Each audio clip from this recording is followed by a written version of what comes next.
Hey, hey, hey. Time for the Out of This World story from our space.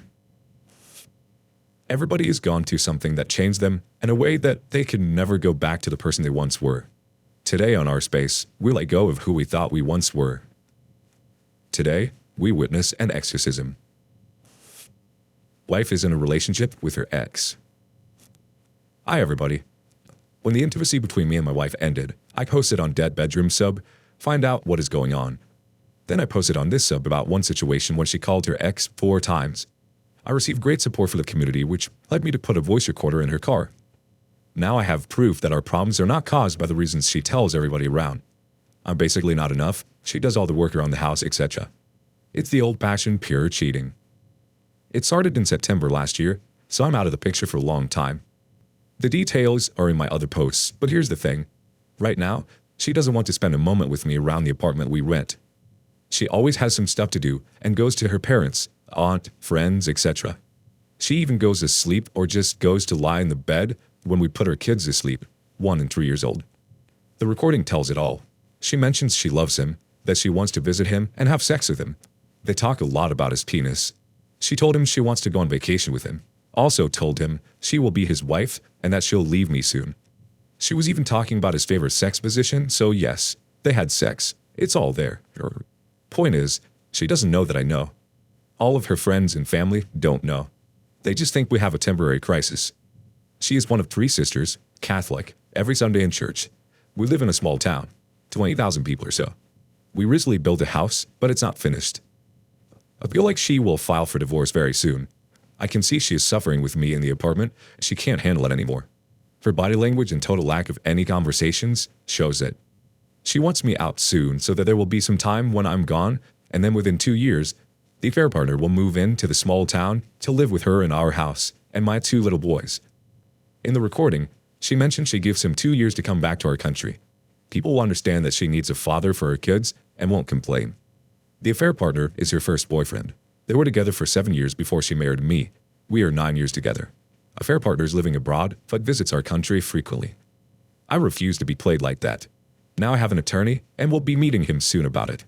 I can basically destroy her reputation by showing bits of the recording to anybody. Please help me with any advice. What do I do when she serves me papers? Attorney says my papers need a month of preparation.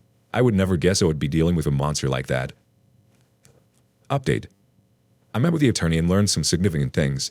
It turns out, doing the burn her world way would not be so smart. The reason for that is that we have kids and I have to co-parent with her for the next 15 to 16 years. Another reason is that I have a lot of respect for her family and I don't want to get them involved in the divorce as witnesses. Also, I would not win the kids because they're small and have to be with her mother in a small town 1 hour away from me in a capital city. I would be an every other weekend dad anyway. Finally, I would not have permission to sell her house because the kids need to have good living conditions and won't have another place to live. The place I live now is a property of her dad. It's temporary. As crappy as it sounds, it's the reality in Poland, Europe. After our conversation, the attorney sent her papers. They were set to be delivered right after Easter in Poland. It lasts 2 days here. It was Sunday and Monday. I faked it all at the table. Alcohol helped a lot. Yesterday, Tuesday, I had a day off work and I was taking care of my 1-year-old son. She went to work to the capital city 1 hour away. In the meantime, my brother helped me take all of my stuff in the apartment and put it in his car. The postman delivered the divorce papers, actually an invitation to mediation, so we could divide everything like civilized people and divorce amicably. The paper states that she is in a relationship with this guy, first and last name, and it's the reason the divorce will happen. The evidence I have will serve as leverage when establishing child support, etc. When she entered the house, I told her that I know everything. I have irrefutable proof. I'm deeply wounded by it, and she needs to contact my lawyer. Then I gave her the divorce papers and left to visit her parents. Of course, she started asking what I know and how I know and denied everything. Her parents were in shock, but believed me. I recorded it all, just like my attorney ordered me to do. It started with my questions, if they think I'm a good, caring husband and father. They approved, and now she can't use them as witnesses against me in court. Like I said, they believed me, understood that it's a horrible thing she's done, and she destroyed their, mine, and our kids' lives. I thanked them for understanding and went to the capital city. In the meantime, I called one friend and he took care of distributing the news to her friends. 2 hours later, my brother-in-law called me and informed me that she admitted she's been cheating on me with the affair partner, but she didn't admit to actually having sex with him. He informed me that everybody is on my side and she destroyed her family. He told me her sister visited my soon-to-be ex-wife and told her how evil she is. But in the end, he told me that everything can be saved, that he also cheated on his wife. She forgave him, and now they are very happy. Then her father called and also admitted that it's completely her fault and she doesn't realize what she's done. He told me the affair partner will never enter his house and that he will stop financially helping the soon-to-be ex-wife. He even called the affair partner, but he didn't pick up. In the end, he said he believes it can be saved. Finally, her other sister sent me a text telling me that she fully supports me, but again, she believes it can be saved. I don't like that at all because I don't believe it can be saved. I'm positive about it. I'm afraid they will cling to the fact that I don't have some sort of sex tape on them, and my reasons are not enough to leave her. I have recordings for her saying, "Make sure you'll last more than 3 seconds when I come visit you in Holland. I wonder if your dad's penis is the same as yours. You know what?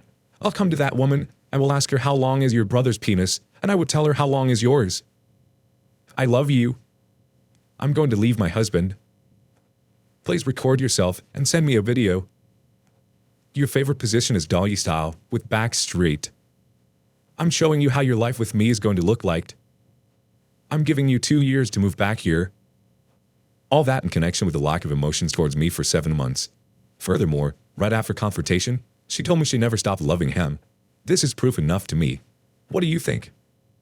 Anyway, right now, like many of you mentioned before, she is crawling back. After her family confronted her about it, she is writing me texts like, "I didn't know what I was doing. I can't imagine living without you. I'm so sorry for everything I've done. I'm waiting with the kids for you to come back, blah, blah, blah." She also said that she didn't mean to tell me that she always loved him. I don't know.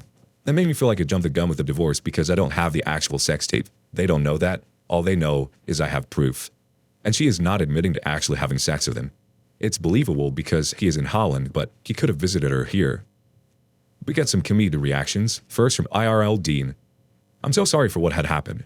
Honestly, you were so brave and calm when you confronted her. She's only saying all those things because she was caught. The affair would have continued if you never found out about it. I'm glad that her family is on your side, but even so, if you decide to get a divorce, it is well within your right. I understand them hoping that this marriage can survive, but what matters here is your feelings and mental health." Shot Sandwich 8963 chimes in. "What actual sex tape? What do you need?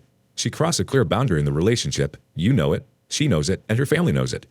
She won't admit to anything further. She is trickle truth and gaslighting you, only admitting to what you can prove. She was at the very least in a full-blown emotional relationship with the affair partner. I feel those can be far worse than physical affairs in a lot of ways. You have been replaced as the emotional partner to your wife. The divorce and informing her family, which are great ideas, caught her off guard. She doesn't know what you're going to do next. I once read that the unpredictability is the ultimate weapon against infidelity. She can't control you or the situation because she does not know what's going to happen next. Research and implement the 180. This will really get to her. Good luck on your journey. Remember to be strong for yourself and your children." The OP replies, "Thanks for that. To me, the fact that I was spending evenings alone without any sex for the past 7 months is enough. If she's able to abandon her husband to that level, she is not worth being with. I feel like it's even worse than a one-night stand with a random girl." Update. Many of you told me now that the papers have been served, she's going to start crawling back in order to save her face in front of the family and to get me back because she needs a lot of help with our 2 little boys. It happened. She started writing me on Messenger, but not too frequently. All the messages were the same.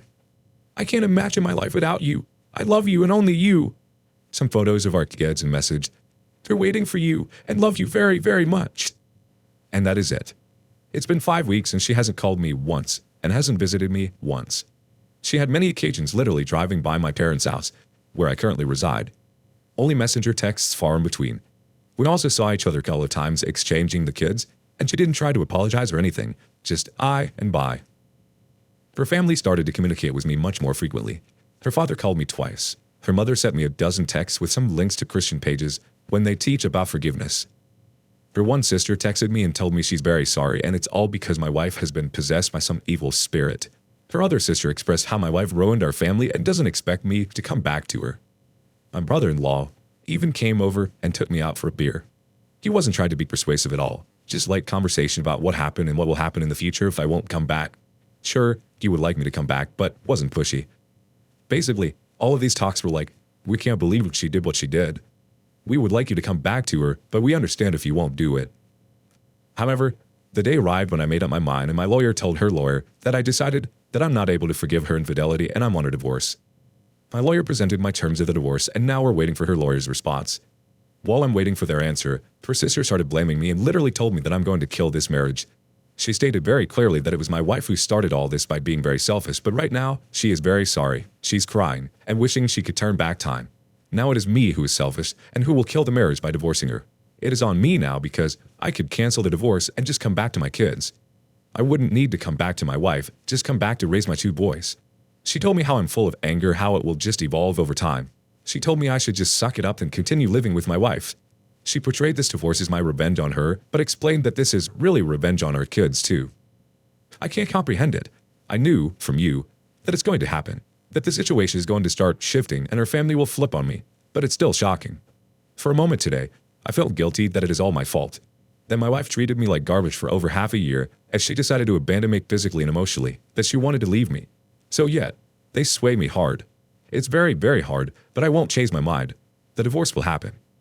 Seems like they now have this kind of narrative in which I'm the bad guy who's abandoning kids. I was thinking to destroy this argument by presenting my terms of getting back together, which she won't agree on most likely. I don't love her, but I would do it for the kids because I love them immensely. No marriage, just partnership. Separate finances, she leaves her hometown and moves with kids to the capital city where I live. GPS in the car till she stops driving in her old age. Daily phone check. All that after I get my 7 months of dates with random girls. I would also not hesitate to cheat during the relationship and don't ever tell her. If she finds out, there is no marriage anyway. I don't care. What do you think? It's just an idea, nothing serious. I probably won't do it anyway, but don't have any other idea to shut the family's mouth about me abandoning the kids. In Poland, Europe, small children like ours have to be near the mother in case of a divorce.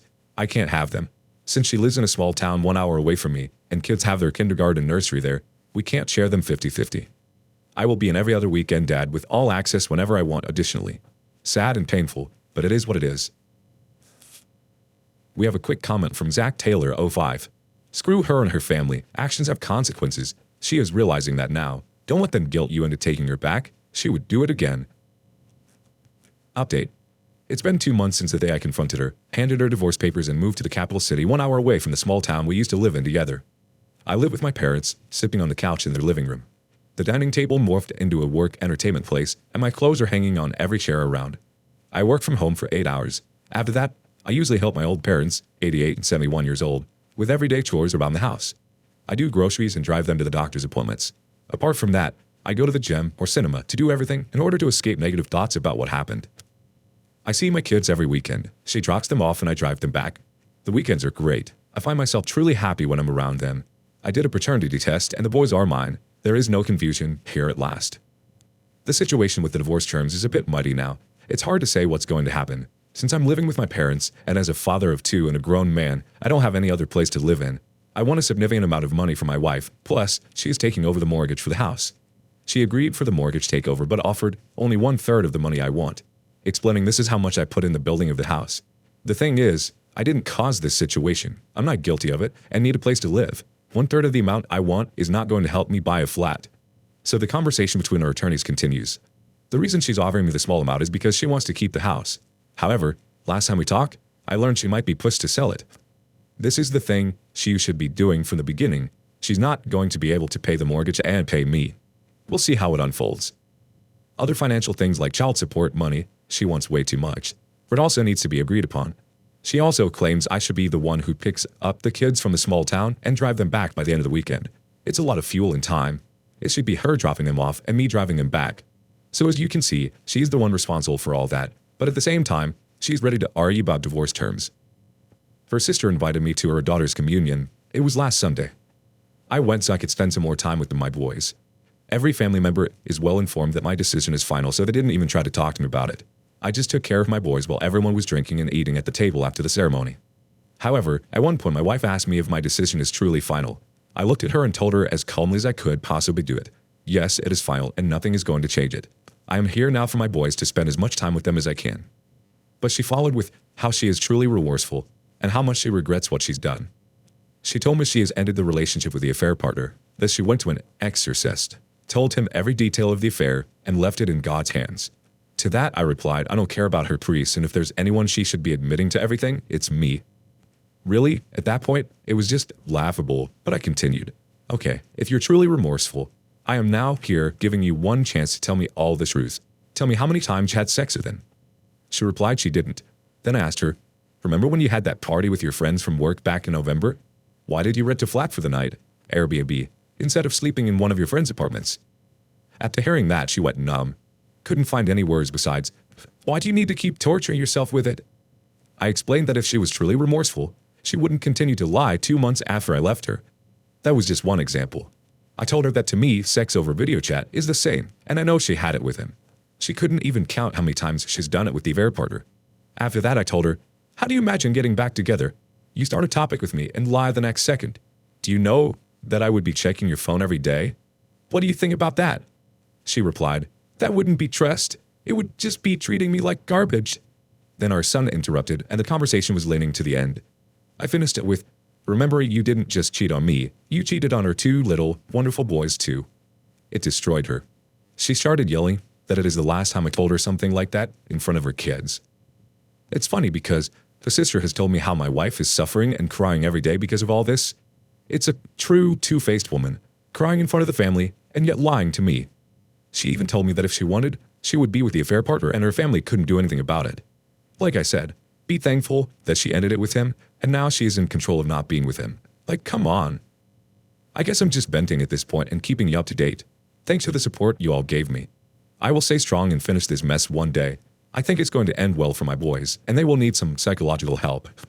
The older one is nervous lately, but I will always be there for him. Update. Wife won't stop apologizing.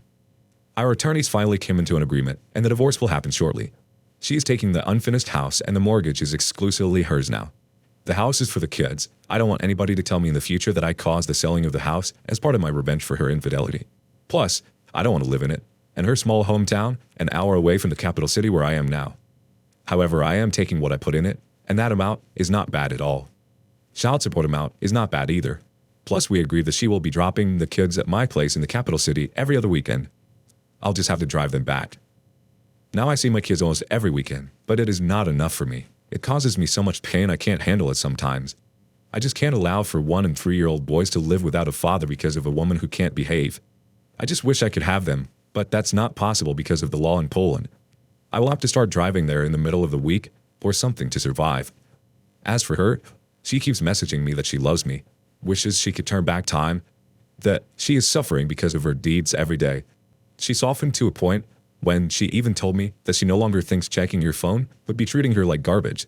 She allowed for it, told me I could do it all the time. She told me we could move out of the small town to this capital city. She agreed to tell me everything about the affair, every details of it, if I'll take her back. She came to my parents and apologized.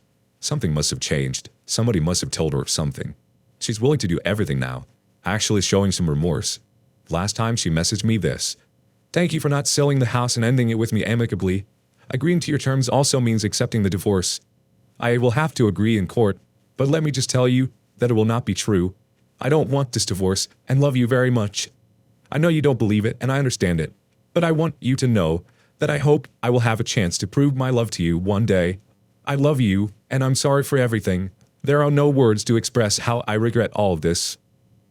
Things like that sway me and it don't help with the healing process. I would be a liar if I told you her word don't affect me. Vision of my boys growing up in the capital city instead of a small town is tempting. I really believe she has a hard time alone with 2 small boys, but she did what she did. She cheated and ruined it all. I thought it's going to be better with time, but the wound heals very slowly. You give me a ton of reassurance that I'm doing the right thing, and I know I am. I keep rereading your comments under my previous posts, and that helps a lot. I will stay the course. I will end this. Now for some community comments. First, from Outlandishness Own 877. Well, if I remember your last post about a month ago, she still has quite an attitude, was still lying bluntly on your face, and even got angry on you when you said something in front of the boys. Even her apologies weren't from the heart. She only messaged you apologies, never said in person, and was even fighting with you on how to drop the kids. I will tell you what happened in the last month. She finally knew how hard it is to earn money. She finally knew grass is now green on the other side. She finally knew, let alone her crappy ex, even her family will not support her after some time. She finally knew she has to pay heavy mortgage and earn money for herself alone. She finally knew her provider, her safety net, is gone. If you don't mind asking, how much child support and alimony is being given to her in divorce? In Poland, does adultery consider an offense in divorce? Could you show how much that helped in the divorce? EOP responds, around $450 monthly in child support. Yes, it is considered an offense, but I chose the divorce amicably because of the kids. Next comment from H. Bellinati. She had an attitude a month ago and now is showing remorse. That means the ex dumped her and she realized she no longer has your safety net. You want to see if there's any truth to it? Try to ask her for a change in the agreement to benefit you, like 50-50 custody, or even primary custody instead of you paying child support. As a show of good faith on her part, that she really wants to reconcile and make it up to you. Then you'll see her true colors. She doesn't want you back. She wants the safety net. Samas Wood says, she is in self-preservation mode right now. Her boyfriend probably looked at the idea of becoming an instant father to 2 very young kids, raising another man's kids, and decided she wasn't worth it. Effing her behind her husband's back and feeding her emotions by saying all the right things to get into her pants was fun. But all the new responsibilities she and he now have, the fact that she now has to take care of the kids almost all the time, and she will be more tired, concerned about finances, doing home upkeep, etc., she is not so much fun. So I'm thinking he dumped her. Therefore, she's now reaching out to you. She's looking to implement her plan B, which is you taking care of her and maintaining her lifestyle. Do not fall for it. She will promise you everything, but if you do take her back, you are only guaranteeing that she will cheat again in the future. After all, you have already shown her that she can cheat, and you will take her back. My advice is to tell her that you will only communicate with her via text, so you have written a record of all communication about the divorce or kids. When she tries to discuss anything else, shut her down immediately. Good luck and stay strong. Honestly, okay, I think her choices were made selfishly, and she was only seeking forgiveness because she got caught. She was seeking instant gratification. People cheat because they think they're never going to get caught. It's like they get off with the idea of being sneaky than they do with the actual partners they're deciding to cheat with. Like an addiction. Our brains react similarly to affairs as it does with other highly addictive things. At the end of the day, she has to live with the consequences of the choices she made. She made the choices with the intention of not getting caught. It seems like she got lost in the fantasy and it overtook her. Reality is much scarier for her because it means she has to face some serious demons that she's been running from. She got upset when you said she didn't just cheat on you, but your 2 sons as well, because it's the truth. Her actions didn't just affect you, but they affected them as well. Her family will never quite understand, and they're trying to support her in the ways that they know how. You're doing what's best for your family with the cards that have been dealt to you. Like you said, time will heal your wounds. You'll move on from this, and you will find happiness again. Thank you for joining us today on Our Space. Like and subscribe and hit that notification bell so you don't miss out on our next video. Also, please let us know what you thought of today's content. See you next time.